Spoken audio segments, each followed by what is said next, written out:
नमस्कार। आज के इस वीडियो व्याख्यान में हम के भारतीय इतिहास की जानकारी के स्रोतों के तीसरे भाग में पुरातत्व संबंधी साक्ष्यों के बारे में जानकारी प्राप्त करेंगे।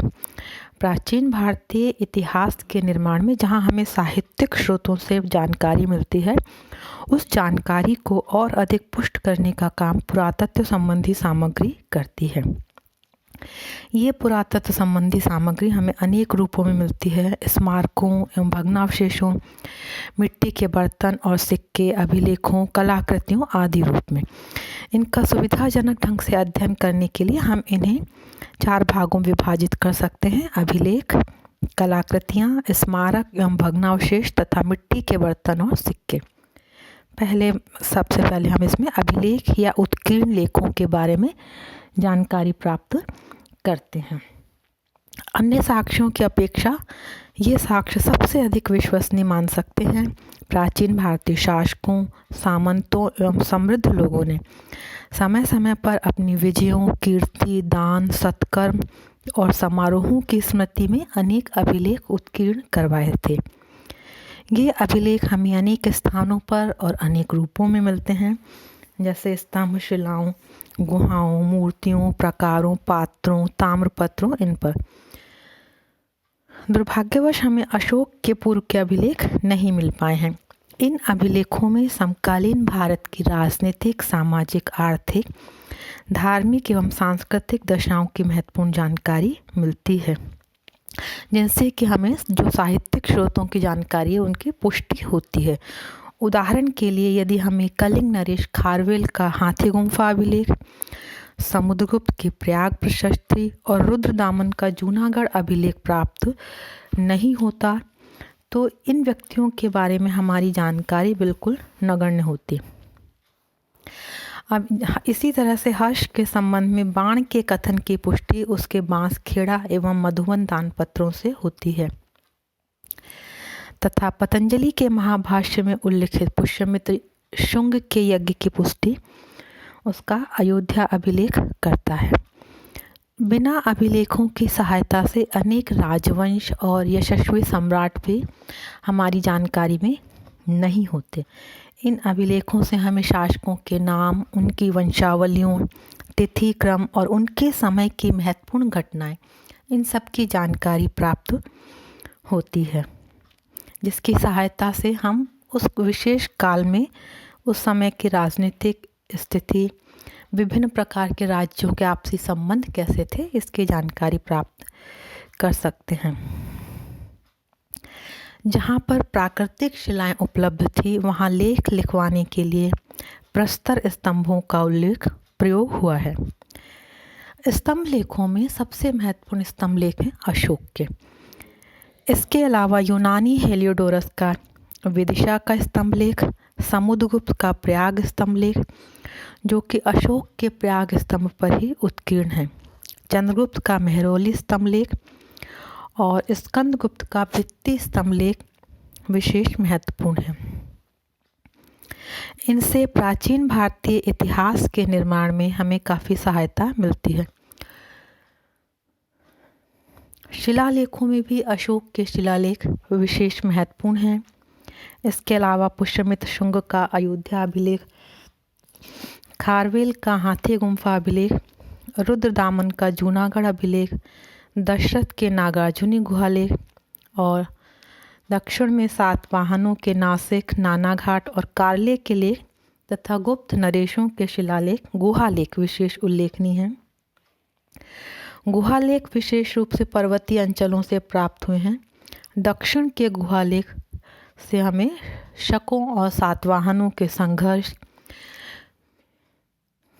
एवं दक्षिण भारत की तत्कालीन राजनीतिक, सामाजिक, आर्थिक एवं धार्मिक स्थिति पर पर्याप्त प्रकाश पड़ता है। भगवान बुद्ध के शरीर के अवशेषों को सुरक्षित रखने के लिए स्तूप बनवाए गए। इन स्तूपों के तोरणों एवं वेष्टनियों पर लेख अंकित होते थे। सांची, भरहुत, अमरावती आदि की अनेक वेष्टनियों पर अनेक लेख अंकित मिलते हैं, जो इतिहास की दृष्टि से बड़े महत्वपूर्ण हैं। ब्राह्मण, बौद्ध एवं जैन मूर्तियों पर उत्कीर्ण लेख भी इतिहास निर्माण में सहायक सिद्ध हुए हैं। प्राचीन नरेश तथा सामंत कभी कभी किसी व्यक्ति को दान अथवा पारितोषिक ताम्रपत्रों पर उत्कीर्ण करा के देते थे। इन ताम्रपत्रों से भी हमें ये जानकारी मिलती है कि शासक और उसके वंश का संक्षिप्त परिचय, जिसके समय में कि वो ताम्रपत्र लिखा गया है। फिर जिसको दान दिया गया है उसका वंश, शाखा एवं गोत्र का वर्णन होता था। फिर दान किस अवसर पर दिया गया, विजय के अवसर पर, तीर्थ ग्रहण के अवसर पर आदि धार्मिक कार्य, इस तरह से। फिर जो अग्रहार भूमि होती थी उसकी माप, जो दान दी गई भूमि थी उसकी माप, सीमा, दान की गई राशि आदि तथा विभिन्न करों की सूची, इस तरह से ये ताम्रपत्र हमें बहुत ही महत्वपूर्ण जानकारी उपलब्ध कराते हैं। भारत में स्थित इन अभिलेखों के अलावा कुछ महत्वपूर्ण अभिलेख हमें विदेशों से भी मिले हैं, जो भारतीय इतिहास के अनेक अज्ञात पहलुओं पर तथा भारत के इन राज्यों से संबंधों पर प्रकाश डालते हैं। इनमें हमें एशिया माइनर में एक स्थान है बोगजकोई, वहाँ से खुदाई में मिला है अभिलेख। मिस्र में अल अमरना नामक स्थान से मिट्टी की मोहरों पर अंकित अभिलेख। इन अभिलेखों से विशेष जानकारी प्राप्त होती है। तो ये तो हुआ था अभिलेखों के बारे में। अब हम दूसरा भाग देखते हैं, कलाकृतियाँ। कलाकृतियों में जैसे भित्ति चित्र है, स्तंभ हैं, मूर्तियाँ हैं, मंदिर, खिलौने, आभूषण, मोहरें आदि। इनसे प्राचीन भारतीय इतिहास, सभ्यता एवं संस्कृति के बारे में विशेष जानकारी मिलती है। बहुत सी कलाकृतियाँ यद्यपि खंडित अवस्था में हुई हैं। सिंधु सभ्यता की तो बहुत सारी जानकारी इन कलाकृतियों के भरोसे ही है। उससे ही हम सैंधव सभ्यता के बारे में काफ़ी जानकारी प्राप्त कर सके हैं। गुफाओं में निर्मित भित्ति चित्रों से भी हमारे ज्ञान में वृद्धि हुई है और इस प्रकार के भित्ति चित्र अजंता, सित्तान वासल, बादामी और बाघ की गुफाओं में मिले हैं। जिससे कि उस समय की कला और संस्कृति कैसी थी, लोगों की क्या अभिरुचि थी, उस पर प्रकाश पड़ता है। पत्थर, तांबा, कांस्य तथा पीतल की बनी मूर्तियाँ भी इतिहास की जानकारी के महत्वपूर्ण स्रोत सिद्ध हुए हैं। ये प्राचीन कलाकृतियाँ भारतीय संस्कृति की जो सतत परंपरा है उसके बारे में हमारी जानकारी को पुष्ट और प्रमाणित करती हैं। अब हम इसके तीसरे भाग पर आते हैं, स्मारक और भग्नावशेष। स्मारक और भग्नावशेष से भी भारतीय इतिहास की बहुत सारी जानकारी हमें प्राप्त होती है। हड़प्पा, मोहनजोदड़ो, तक्षशिला, पाटलिपुत्र आदि शहरों के जो भग्नावशेष हैं वो हमें एक बहुत अच्छी सी कहानी शहरों के बारे में, प्रामाणिक कहानी हमें शहरों के बारे में बताते हैं। स्मारकों के रूप में सुरक्षित मंदिर, स्तूप, गुफाएं, मूर्तियाँ, स्तंभ, तोरण, चित्र, इनसे हमें उस समय के इतिहास की, कलाओं की और कला की शैली, विषय क्या था, इसके बारे में जानकारी प्राप्त होती है। साथ ही इनका एक बहुत गहन विश्लेषण करने से हम इतिहास के कालक्रम को, कि किस समय की ये कृतियाँ हैं, वो भी निश्चित कर सकते हैं। इनसे हमें इनके बनाने वालों के क्या धार्मिक विश्वास, आस्थाएं रही, वो भी जानकारी का अनुमान लगा सकते हैं। उदाहरण के लिए सिंधु क्षेत्र से प्राप्त पाशुपत शिव की मूर्तियों से हम ये अनुमान लगा सकते हैं कि उस युग में भी शिव पूजा प्रचलित थी। गुप्त काल में वैष्णव, बौद्ध, जैन एवं शैव धर्म की बहुत सी मूर्ति मिलने से यह अनुमान लगा सकते हैं कि उस युग में लोगों में धार्मिक सहिष्णुता थी। मूर्तियों और चित्रों की भिन्न भिन्न वेशभूषा और हाव भाव से उस युग की धार्मिक तथा सामाजिक मान्यताओं की भी जानकारी मिलती है। खजुराहो की जो असंगत सी मूर्तियां हैं उससे उस युग के सामाजिक पतन का अनुमान लगा सकते हैं। स्मारकों एवं भग्नावशेषों पर विदेशी प्रभाव के आधार पर विदेशों के साथ भारत के संबंधों की जानकारी प्राप्त कर सकते हैं। साथ ही विदेशों से प्राप्त जो स्मारक हैं उनसे भी इस तरह की जानकारी को पुष्ट कर सकते हैं। उदाहरण के लिए दक्षिण पूर्व एशिया में पाए गए भारतीय स्मारकों से यह जानकारी मिलती है कि प्राचीन युग में इस क्षेत्र में भारतीय धर्म और संस्कृति का जबरदस्त प्रभाव रहा होगा। बर्तन एवं मुद्राएं। भारत के विभिन्न क्षेत्रों से हमें मिट्टी के बर्तन और मुद्राएं, जिन्हें हम मुहरे कह सकते हैं, वे मिले हैं। इनसे हमें उस समय के काल निर्माण में सहायता मिलती है, जिससे उस युग की कला पर प्रकाश पड़ता है। प्राचीनतम बर्तन और मुहरें हमें सिंधु प्रदेश से प्राप्त हुई हैं। हालांकि सिंधु प्रदेश की मुहरें अभी तक पढ़ी नहीं जा सकी हैं, फिर भी बर्तन, मुद्राएं और उन पर अंकित चित्रों से सिंधु सभ्यता के विविध पक्षों की हमें जानकारी मिल जाती है।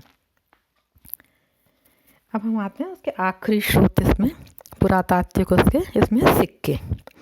सोने, चांदी, तांबे और पीतल के प्राचीन सिक्के भी इतिहास की जानकारी के महत्वपूर्ण स्रोत हैं।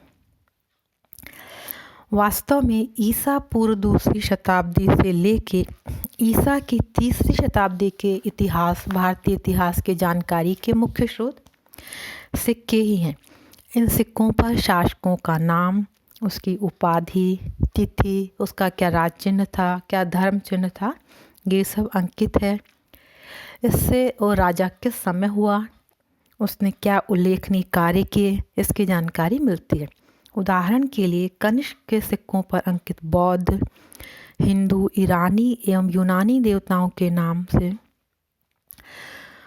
नाम अंकित हैं। उससे हमें कनिष्क की धार्मिक सहिष्णुता का पता लगता है। समुद्रगुप्त के सिक्कों पर अंकित अश्व, यूप, अश्वमेध पराक्रम लेख,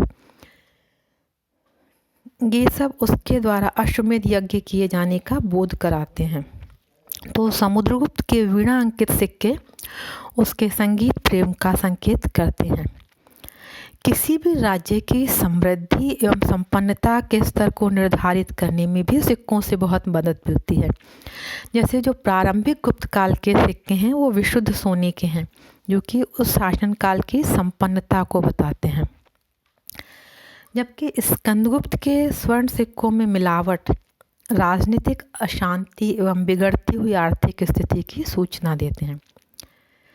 कई सिक्कों पर 2 भिन्न कुलों के राजाओं के भी नाम मिलते हैं। जैसे एक स्थान है जोगलथम्बी, वहाँ से हमें शकराज नेहपान के सिक्कों पर सातवाहन नरेश, गौतमी पुत्र शातकर्णी का नाम भी अंकित है।